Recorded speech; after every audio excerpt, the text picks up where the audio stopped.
नमस्कार दर्शकवृन्द, यतिखेर तपाईँ simrikhबर.com हेर्दै हुनुहुन्छ। हामीसँग आज सदाझै विभिन्न खालका अतिथिहरू हामीले लिएर आउने गरेका थियौँ। यस्तै अतिथिमध्ये थोरी गाउँपालिकाका अध्यक्ष PL श्रेष्ठ, उहाँसँग हामी समसामयिक राजनीतिक बहस र थोरी गाउँपालिकामा भएका नयाँ विकास निर्माणका कार्यहरूको बारेमा कुराकानी गर्न गइरहेका छौँ। कार्यक्रममा हामी स्वागत गर्न चाहन्छौँ। धन्यवाद, यहाँलाई पनि स्वागत गर्छु। धन्यवाद। थोरी गाउँपालिका अलिकति तराईको भूभाग भइकन पनि सुदूर अथवा एउटा विकट कर्णाली जस्तै अवस्थामा रहेको छ। तपाईँ थोरी गाउँपालिकाको वर्तमान विकासको अवस्थालाई कसरी लिनुहुन्छ? विगत दिनमा थोडी भन्ने बित्तिकै एउटा दूरदराजको बस्ती, 2 नम्बर प्रदेशको हुम्लाजुम्लाको रूपमा बुझ्नुपर्ने स्थिति, वीरगञ्जबाट कुनै कर्मचारी अथवा कुनै कार्यक्रम लिएर कोही मान्छेहरू थोडी जानु पर्यो भनेपछि मान्छे जान नमान्ने। अब 60 किलोमिटर दूरीमा टाढा थोडी। अब बाटो भनेपछि कस्तो होला भन्नुहोस् न। असार साउन भदौ 3 महिना त हाम्रो सम्बन्ध विच्छेद हुन्थ्यो त्यो समय यातायातको। मान्छेहरू मोटरसाइकलमा आउनु नि आफत पर्ने, एम्बुलेन्स ल्याउन पनि नसक्ने, एकदम मानव दूरदराजको एकदम ग्रामीण बस्ती भन्नुहोस् न त्यो थियो भने अहिले थोडी त्यस्तो छैन। थोडी अहिले लागि रोड पनि खुलेको छ। थोडी अहिले सरर जाने, अहिले थोडी मानव 2 नम्बर प्रदेशको एउटा पर्यटकीय स्थलको एउटा आकर्षण केन्द्रको रूपमा विकास हुँदैछ। यो 2 वर्ष लकडाउन, यो कोरोना महामारी नभएको भए देखिने गरी मानव पर्यटनको एउटा स्तर उठेको मान्छेले महसुस गर्नुहुन्थ्यो। तर यो कोरोनाले गर्दाखेरि अब मानव पर्यटनको क्षेत्रमा त ठुलो असर परि नै हाल्यो, तर विकासको क्षेत्रमा असर परेको छैन। अहिले हामी वीरगञ्जबाट जानु पऱ्यो भने मानव पर्सा जिल्लामा थोडी मानव हुलागी रोड जम्मा 60 किलोमिटर बनेको छ र 60 किलोमिटर 30 किलोमिटर थोडीमै पर्छ, जसमा अहिले निकुञ्जको चलते मानव चितवन राष्ट्रिय निकुञ्जको कारणले गर्दाखेरि 5-7 किलोमिटर हाम्रो कालोपत्रे हुन पाएन। तर कालोपत्रे खसाल्ने बेलामा चाहिँ त्यसलाई रोक्ने काम भयो। तर जे भए पनि बाटोघाटोहरू भन्नुहोस् न, अब कृषि बाटो भन्नुहोस् अथवा थोडी गाउँपालिकाको वडा नम्बर 1 बाट 5 नम्बरसम्म अथवा 5 नम्बर वार्डबाट फर्केर फेरि 1 नम्बर वार्डसम्म जानु पऱ्यो भने कुनै पनि गाउँ बस्ती खेतहरू पुगेर घुमेर जानु पऱ्यो भने साइकलमा चाहिँ उत्रिन नपरोस्, सलल चढेको पुगोस् भनेर चाहिँ त्यो उद्देश्यले हामीले मानव कच्ची बाटो भए पनि स्तर राम्रो गऱ्यौँ। एउटा ठाउँमा 40+ ठाउँमा हामीले कल्भर्टहरू बनायौँ र पुलहरू बनायौँ। त्यसले गर्दाखेरि पहिलाको थोडी र अहिलेको थोडी शिक्षा, स्वास्थ्य, खानेपानीको क्षेत्रमा भन्नुहोस्, पर्यटनको क्षेत्रमा भन्नुहोस्, मानव यो कुनै आपद विपद भन्नुहोस् होइन, यो हर क्षेत्रमा थोडी अहिले मानव धेरै परिवर्तन भइसकेको छ। जुन रफ्तारमा अहिले थोडीले विकास गरिरहेछ यो रफ्तार हेर्ने हो भने मलाई लाग्छ आगामी 10 वर्षसम्ममा यही रफ्तारमा जाने हो भने वीरगञ्ज छोडेर पर्सा जिल्लाको ग्रामीण भेगको एउटा राम्रो सहर, एउटा मानव एउटा बजार केन्द्र जस्तो बन्नेछ।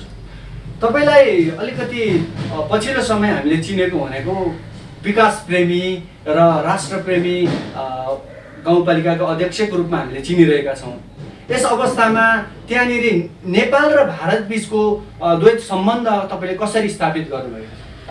अब त्यस ठाउँमा विगतको दिनहरूमा मानव थोडीमा हाम्रो एउटा पानी राम्रै खोला छ। त्यसको लागि सिँचाइको लागि मानव झडपहरू हुने, ढुङ्गा हानन हुने, पिटापिट हुने, सालमा 2-3 चोटि झडप पर्ने कामहरू हुन्थ्यो। र यो 4 वर्षको अवधिमा त्यो स्थिति आएको छैन। अब एउटा त्यहाँ ठुलो समस्या छ, त्यो अब राष्ट्रिय समस्या हो कि हाम्रो ठुटे खोलाको पुलमा लगभग 100 मिटर जति हाम्रो पिच बन्न सकेको छैन। त्यहाँ इन्डियातिर 2टा पुल जाने, नेपालमा एउटा पुल आउने ठाउँ हो र स्थानीय जनताहरूले एउटा पुल लिएर अहिले कच्ची बाटो भए पनि पुलमा जोडेर हिँड्ने स्थिति आएको छ। तर त्यसलाई चाहिँ अब सकेको छैन हामीले हल गर्नलाई। त्यो राष्ट्रिय इस्युको विषय बनेको कारणले गर्दा अब बेलामा त्यहाँ सिमानाहरू कोही बेला पल्टिने, ढल्ने अथवा कसैले ढालिदिने होला। त्यसलाई हामीले दुवैपट्टि समन्वय गरेर नेपाल सरकारको हाम्रो जुन सशस्त्र प्रहरी भन्नुहोस्, जनपद प्रहरी भन्नुहोस् अथवा इन्डियापट्टिको होइन, पहिला पनि ठाउँमा पिलर ढलेर हामी सबै मिलेर उठायौँ त्यसलाई। र अब छलफल भेटघाटहरू सामान्यतः मानव चलिरहन्छ। त्यसमा कुनै नेपालपट्टि पनि उनीहरू घुम्न आउँदाखेरि हाम्रो त्यहाँको मुख्य त भिजिट गर्न आउने, भ्रमण गर्न आउने पर्यटन बाहिरको भनेकै भारततिरको र लकडाउन नहुने, कोरोना नहुन्थ्यो भन्दा हाम्रो 1000-1500 हाम्रो नियमित त्यहाँ मान्छेहरू आइरहेको हुन्थ्यो। त्यसले गर्दाखेरि वातावरण राम्रै छ।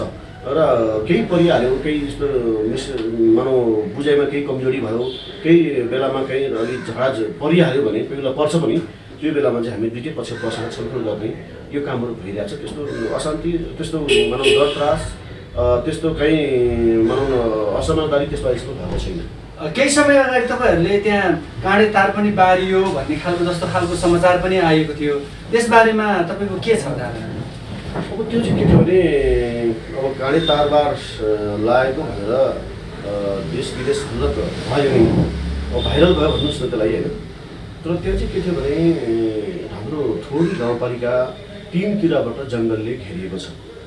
नेपालपट्टि हेर्ने भने 5वटा वार्डमा 3टा वार्ड राष्ट्रिय निकुञ्ज चितवन, 2टा वार्ड चाहिँ हाम्रो पर्सा निकुञ्जले घेरेको छ भने इन्डियापट्टि पनि त्यति नै भूभाग वाल्मिकी टाइगर रिजर्भ भनेको निकुञ्ज छ, उसले घेरेको छ।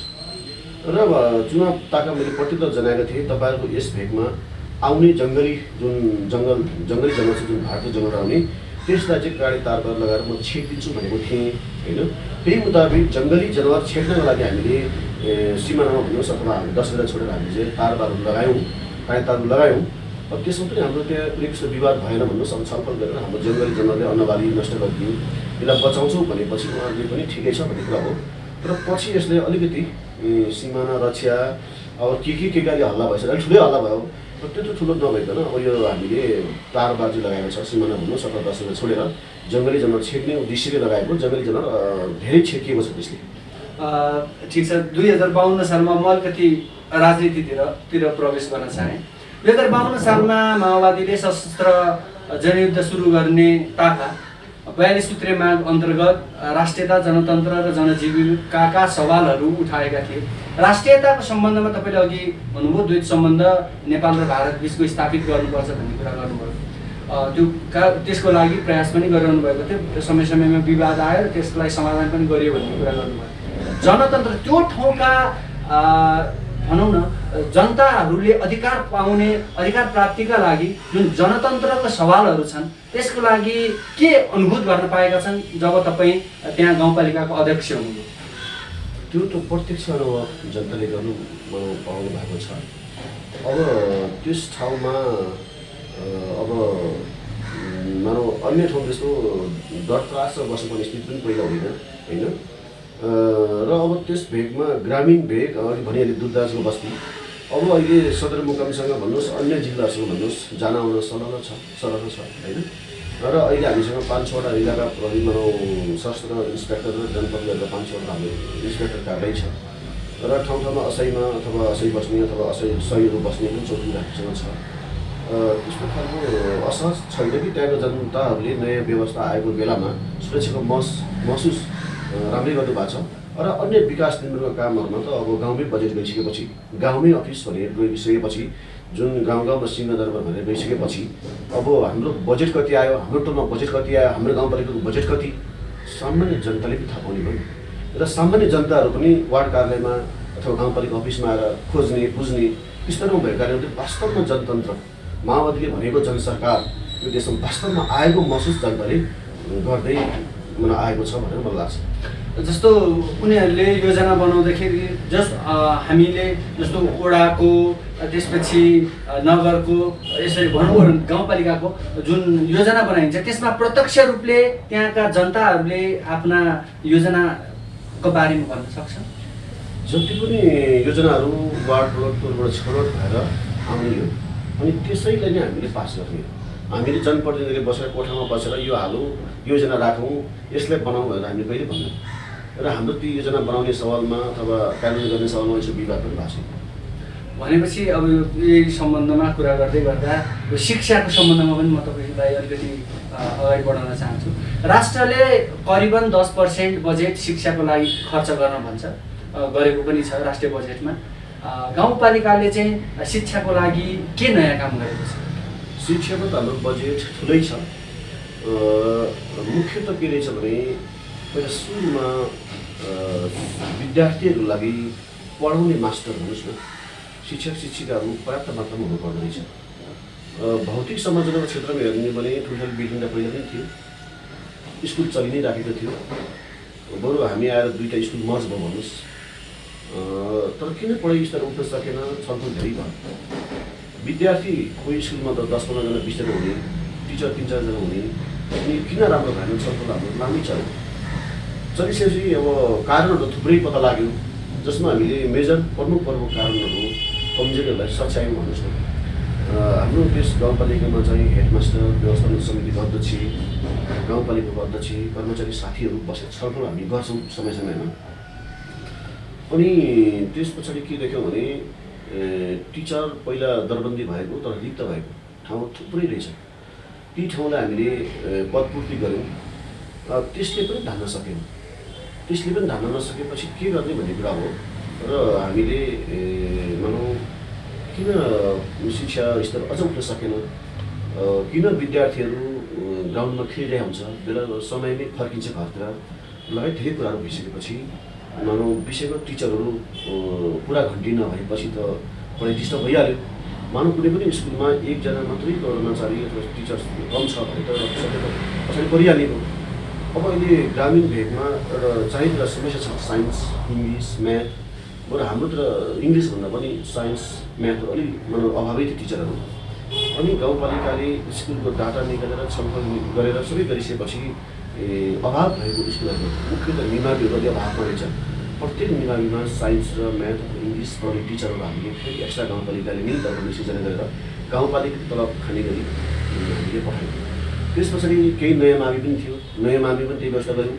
कतिपय अलिक कमजोर स्कुलहरू छ, त्यो स्कुलहरूलाई प्राविलाई, निमाविलाई, माविलाई पनि हामीले स्कुल प्रशासन चलाउनको लागि अथवा त्यसमा भएको समस्याहरूलाई मानौँ केही आउँछ भने हल गरोस् सकोस् भनेर सबै स्कुललाई सरदर अनुदान पठाउनेदेखि अलिक कमजोर स्कुललाई अलिक धेरै अनुदान पठाउने र त्यहाँ प्राविधिक स्कुल पनि हामीसँग एउटा भेट्नलाई पनि हामीले मानौँ त्यहाँ पढ्ने 48जना विद्यार्थीलाई चाहिँ 8-9 हजार 9-10 हजार चान्सु फिस लागु छ, भर्ना फिस।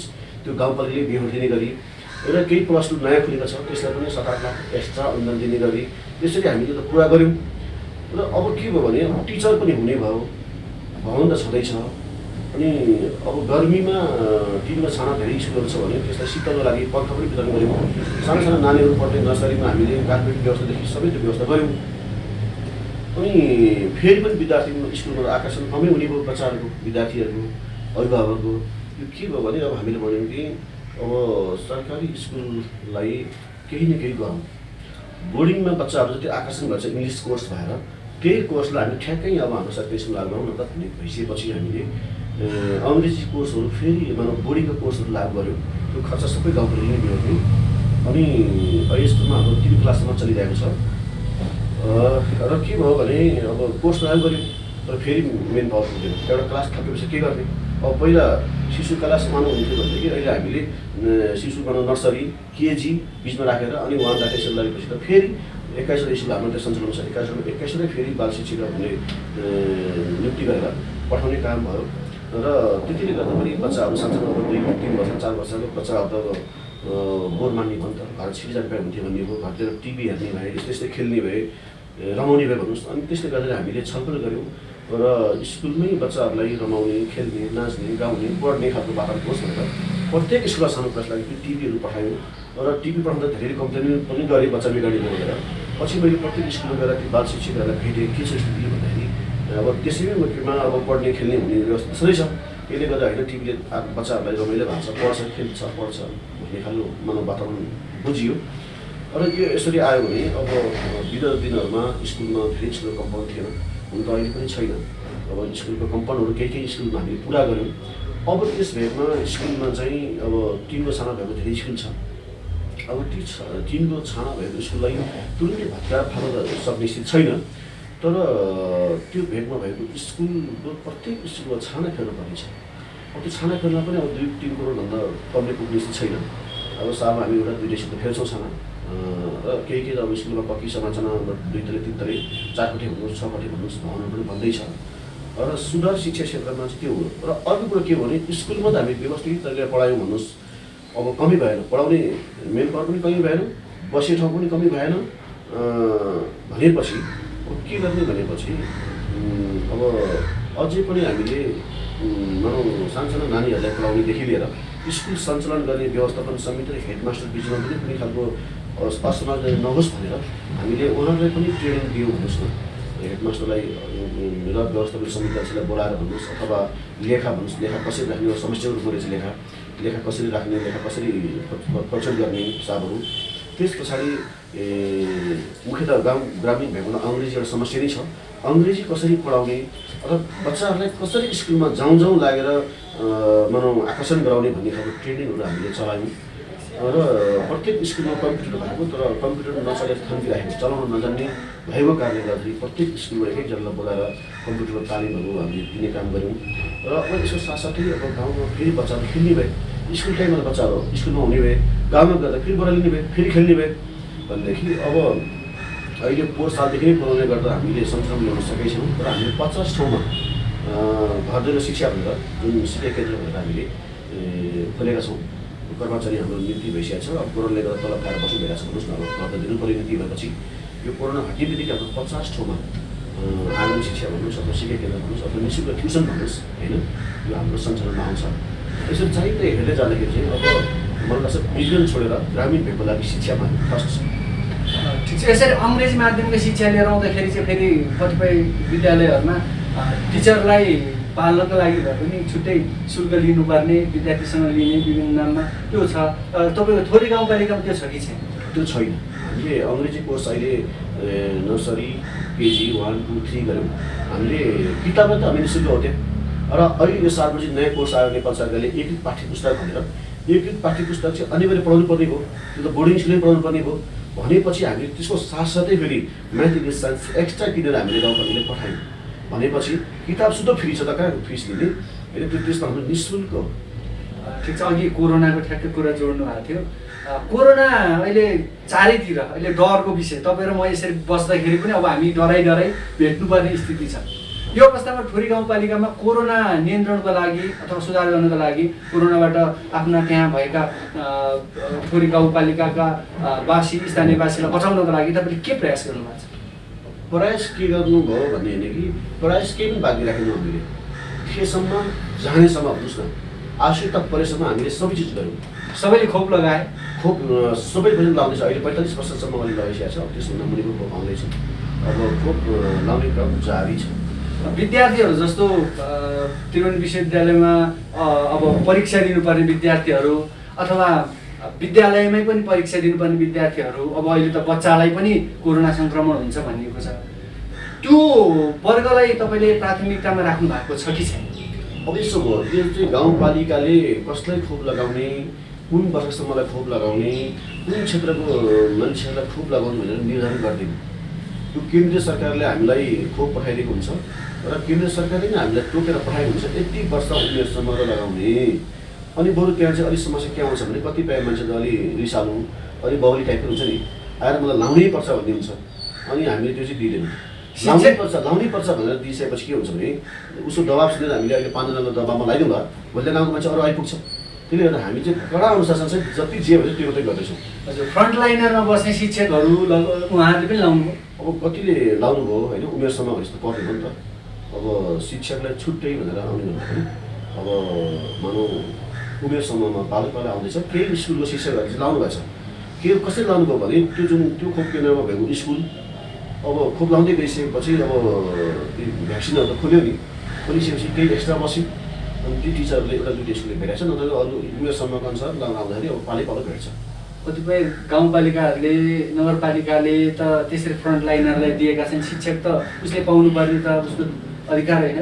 होइन, मैले अघि भने तपाईँलाई अब हामीले विद्यार्थी लाउने, टिचरलाई लाउने, किसानलाई लाउने भनेको नि त नेपाल सरकारले तोकेर पठाएन। 60 वर्ष, 50 वर्ष, 55 वर्ष, 45 वर्ष भन्छ नि, त्यो भित्र त अब शिक्षक पनि पऱ्यो।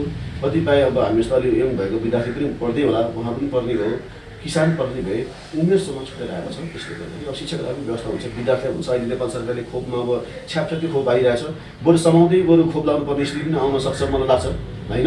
खोपलाई त हामीले त्यहाँ राजनीति गरेको छैन। खोपलाई हामीले जसरी सरकारले भनेको त्यसरी छ। खोपको लागि हाम्रो कुनै विवाद छैन। भनेपछि गाउँपालिकामा खोप अब बिस्तारै सबैले लगाउनु सबैले लगाउनु पर्छ। खोपमा हाम्रो त्यस्तो विवाद छैन कि अध्यक्षले आफ्नो मान्छेलाई लगायो अथवा अध्यक्षले पक्षपात गर्यो, गाउँपालिकाले आफ्नो मान्छेलाई बोलाएर खोप लगायो भन्ने खालको वातावरण छैन त्यो शान्त स्कोपको लागि। तपाईँ एउटा गाउँपालिकाको आइडल व्यक्तित्व पनि हुनुहुन्छ, तपाईँको बारेमा धेरै हामीले जानकारी पनि लिएका छौँ। यसै सम्बन्धमा म अलिकति कृषि सम्बन्धलाई पनि त्यहाँ जोड्न चाहन्छु। सिँचाइ, सबैभन्दा तराईमा कृषि गर्नुको लागि महत्त्वपूर्ण कुरा कृषि हो, सिँचाइ हो। सिँचाइको व्यवस्थाको लागि तपाईँले गर्नुभएका प्रयासहरूको बारेमा जनतालाई केही भनिदिनुहोस्। अब कृषि प्रधान देश, त्यसमा छोडी गाउँपालिका कृषि नै बेस, उसको मेन बेस आधार भनेको कृषि हो। र अन्य ठाउँमा जस्तो धेरै थोरै सुकुम्बासी बस्ती पनि हाम्रो छैन। जति गरिब भए पनि मानव 150-200 घरभरि कहीँ हुनसक्छ सुकुम्बासी, नत्र पनि आफूलाई खाना पुग्ने, आफूले मिहिनेत गरेर आफूले खेत गरेर पुग्ने खालको समुदाय ज्यादा हुन्छ। र के छ भने हामी चुनाव लड्दै गर्दा त्यो सालको वर्षा, चुनावभन्दा अलि अगाडि त्यो वर्षाले चाहिँ त्यो ठाउँको भेगलाई पुरै तहस नहस बनाइदियो। यस्तो तहस नहस बनाइदियो कि जङ्गलमा आउने जुन जनता किसानहरूले दुःख गरेर आफैले बाँध बनाएर कुलो बनाएर ल्याएको त्यो प्रत्येक वार्डमा छ 2-3 सिँचाइको आयोजनाहरू। वार्ड नम्बर 4 छोडेर भन्नुहोस् अथवा 5 छोडेर भन्नुहोस्, 2-3 थियो। तर त्यो एउटै पनि सक्लो अथवा सधैँ रहेन। त्यो बाढीले यस्तो बाढी आयो खै के अब सबै भत्काइदियो, खानेपानीको आयोजना सबै भत्काइदियो, कलबटहरू बाटो पुरै ध्वस्त जिरो पार्यो कि। अनि यस्तो हुँदा त छोडीको बजार, हाम्रो भन्छरको बजारै बगाइदियो, त्यस्तो बाढी आयो।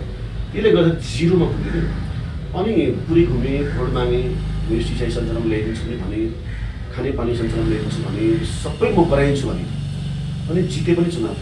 त्यसको 5-6 दिन पछाडि मलाई भर्खर युवा भाइहरू हुनुहोस् न, 17-18 वर्ष 19 वर्षको भाइहरूले मेसेज गर्नुभयो, दाइ तपाईँले भाषण त गर्नुभयो, यो कसरी सम्भव छ? पुरै खोला, साबित छुट्टा पुरै खोला भइसकेको थियो। अनि मैले सोचेँ अब सम्भव त गरौँ, के उसँग असम्भव हुन्छ भन्ने कुरा हो। अनि प्रत्येक आयोजनाहरूमा 10 लाख, 15 लाख, 8 लाख हिसाब अनुसार म समाजमा पठाएँ। अनि गएर सहरमा यस्तो आएछ, बस्ती बस्तीमा त्यो खानेपानी भत्कियो भने पानी आइपुगेछ। त्यो जुन ढङ्गमा पहिला उसको चलिरहेको थियो सिँचाइहरू, त्यो पनि चलेछ। अब त्यतिकै मात्रै पुग्नुको भएन, थोरै जस्तै मानौँ पानी नभएको, पानी भए पनि निकुञ्जको कारणले गर्दा यमुना सुक्खा भूमि छ। अनि मानव बनाउनको 4 नम्बर वार्ड, साबित 4 नम्बर वार्ड पुरै सुक्खा एरिया हो। हाम्रो अहिलेको ठोडी 4 पुरै सुक्खा एरिया हो। 5 पनि लगभग सुक्खा एरिया हो, एक ठाउँ छोडेर। अनि हामीले यी ठाउँहरूमा चाहिँ टिप बोरिङ होइन, सेलो टियुबवेल अथवा सानो खालको 4 इन्ची पाइप जाने बोरिङहरू प्रशस्तै हामीले गाड्यौँ, सकेसम्म गाडी भन्नुहोस् न। र त्यसले गर्दाखेरि चाहिँ किसानहरूलाई मलाई छ सोबानपुर वार्ड नम्बर 4 मा साल धान मकै बाली मानव चैत वैशाखमा फेरि उत्पादन भयो, किसानहरू खुसी हुनुहुन्छ। र तर हामी खुसी छैनौँ, अझै पुरा गर्नुपर्ने छ, हाम्रो धेरै काम बाँकी छ, अझै गरौँ भन्नेमा छौँ। अनि बोरिङहरू योभन्दा पहिला 10-20 वर्ष अगाडि संसदमा आएको, तर बिच पानी सुकेर फेरि अहिले पानी माथि आएको रहेछ। त्यसलाई पनि हामी संसदमा ल्याउँ, लगभग सरदेखि हामी मोटरहरू बनायौँ।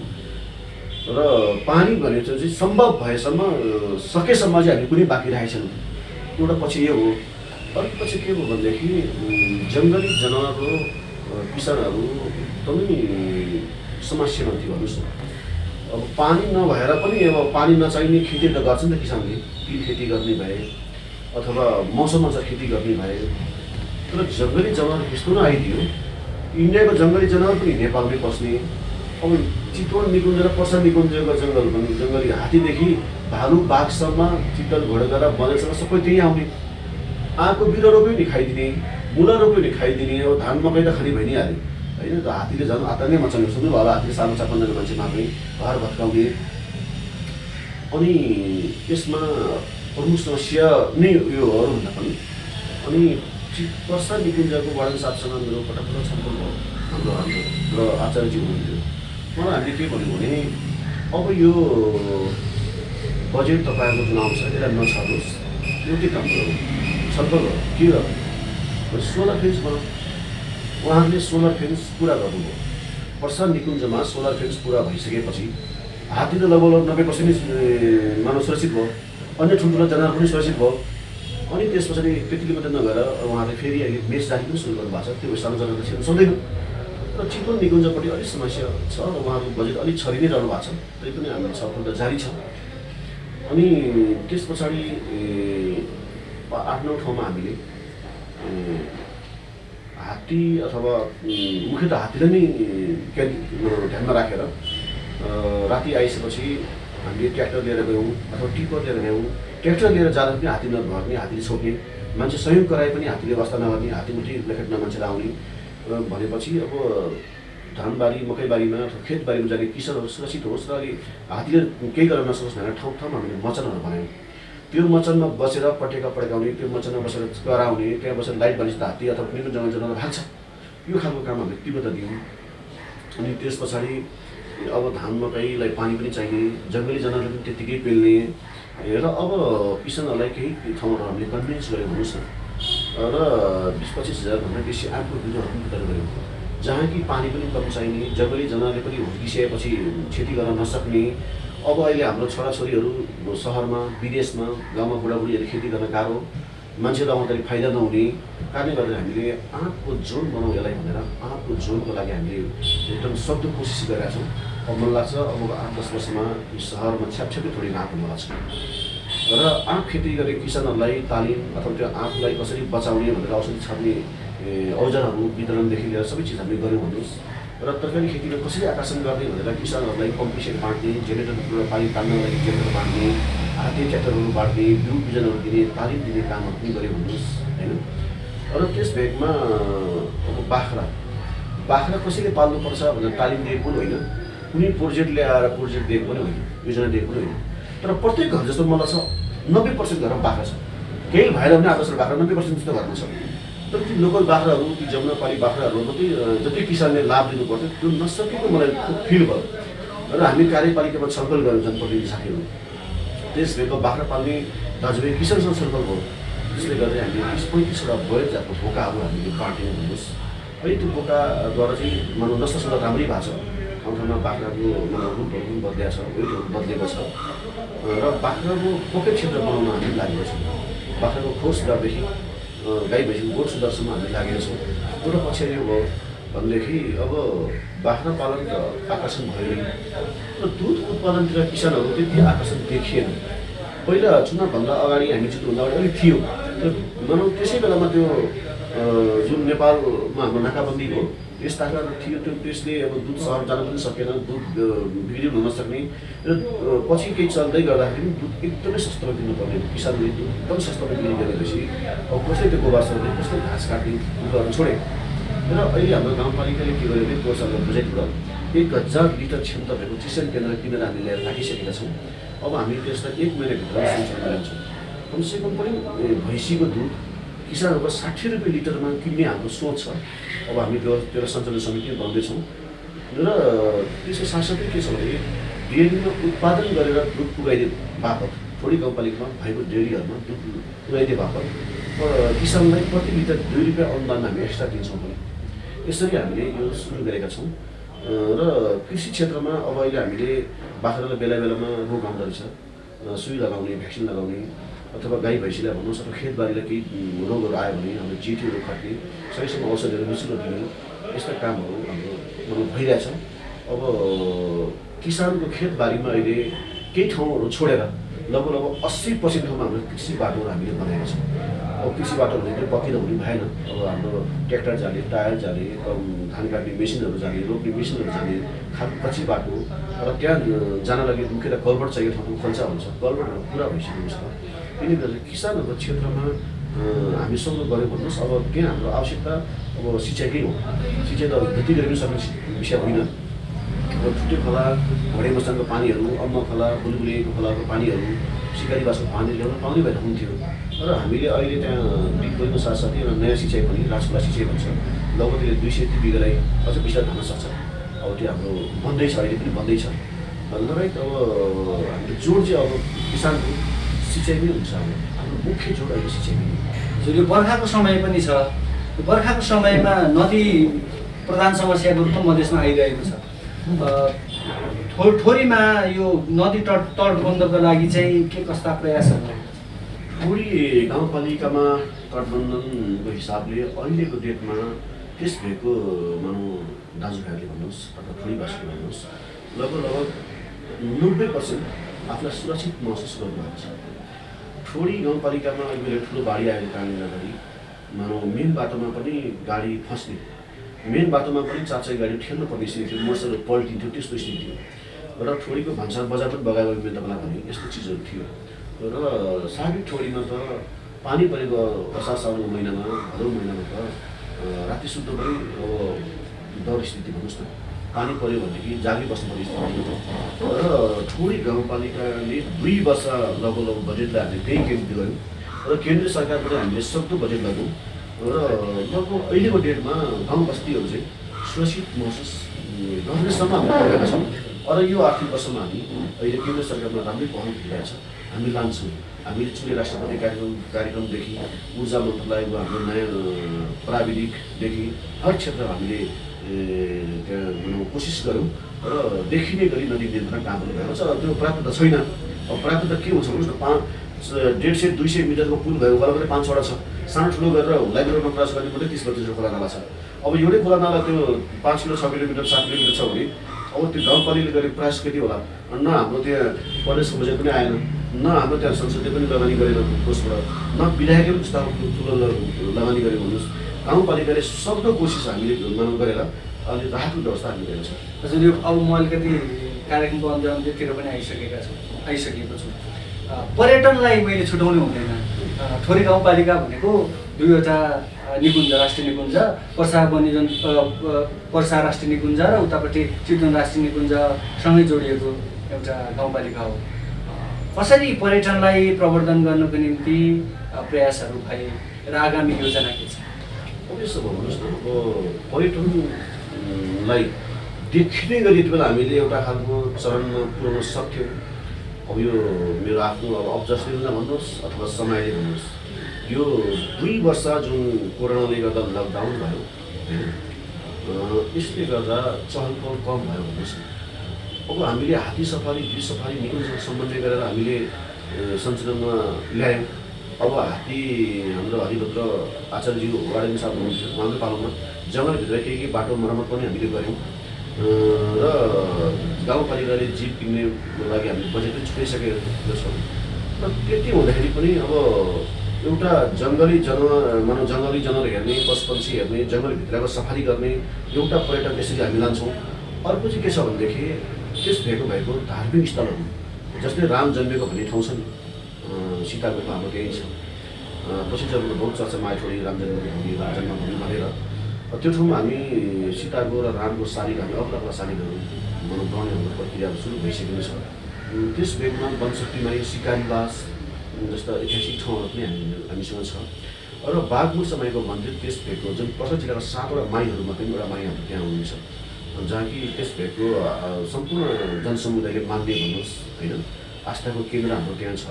आफ्नो मनको इच्छा मनोकामना पुरा गर्ने मन्दिर भन्नुहोस् न हाम्रो छ त्यहाँ। हामीले राम्रो आकर्षक मन्दिर पनि बनाइसकेका छौँ र लगभग आएर ठोडी यसो एक दिन जङ्गल सफारी गर्ने, एक दिन धार्मिक स्थल घुम्ने भनेर 2-3 दिन ठोडीलाई घुमेर फर्किँदाखेरि मान्छेलाई बोर नहुने, अल्छी नलाग्नेसम्म एकचोटि ठोडी गएर आएपछि अर्को मान्छे ठोडी जानु नै भन्ने स्तरले हामी पुऱ्याइसकेका छौँ ठोडीलाई।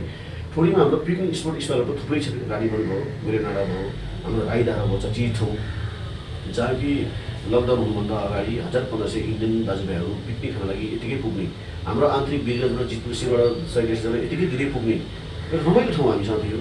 र यो लकडाउनले गर्दा हामीले अब त्यो सञ्चालन गर्न सकिरहेका छैनौँ र हामीले ठोडीको राईधारामा यो सालबाट चाहिँ पिकनिक खान आउने दाजुभाइहरूलाई अथवा त्यहाँ आउने पर्यटकहरूलाई चाहिँ पिकनिक स्पट चाहिँ वाइफाई फ्री जडान गर्नलाई हामीले बजेट पनि छुट्याएका छौँ। ठिक छ, ठोडी गाउँपालिकासँग सम्बन्धित रहेर हामीले कुराहरू गऱ्यौँ। अलिकति म राष्ट्रिय राजनीति, नेसनल पोलिटिक्सतिर पनि जोडिन चाहन्छु। वर्तमान अहिले कङ्ग्रेससँगको गठबन्धन माओवादी मधेसी दल कतिको प्राकृतिकता देख्नुहुन्छ? राजनीतिमा प्राकृतिक अप्राकृतिक भन्नाले आवश्यकता सबै चिजको निर्धारण गर्छ र अहिलेको बेलामा यो किसिमको आवश्यकता के भनेर भन्नुहोस् न। अब पार्टी अथवा सर्वोच्च लिडरहरूले, शीर्ष नेताहरूले गर्ने विषय हो र हाम्रो ठाउँबाट जुन महसुस गर्दाखेरि पनि यो आवश्यकता थियो, ठिकै छ भन्ने लाग्छ।